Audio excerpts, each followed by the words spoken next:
હાલોલ શહેરમાં પણ સવારથી જ શિવાલયોમાં ભારે ભીડ જોવા મળી। આ શિવરાત્રિ એટલે ભગવાન શંકરજીના પૂજા અર્ચના તથા ભગવાન શંકરની સ્તુતિનો દિવસ માનવામાં આવે છે। આ દિવસે ને રાત્રિના 4 પ્રહર લોકો ભગવાન શંકરની પૂજા અર્ચના કરે છે। હાલોલ શહેરમાં પણ સવારથી શિવાલયોમાં ભારે ભીડ જોવા મળી હતી અને શિવાલયોને શણગારવામાં આવ્યા હતા। લોકોમાં ભારે ઉત્સાહ જોવા મળ્યો।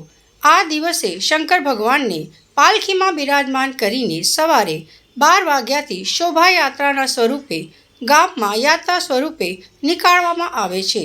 આ યાત્રા આખા દિવસમાં પૂરા શહેરની નાની નાની ગલીઓમાં ફરીને સોની ભર્યા સ્થિત મહાદેવ ખાતે યાત્રાનું વિસર્જન કરવામાં આવ્યું હતું। લોકોએ પાલખી દર્શનનો લાભ લઈને ધન્યતા અનુભવી હતી। દરેક શિવાલયમાં મહાદેવને પસંદ એવી ભાંગની પ્રસાદી પણ આપવામાં આવી હતી।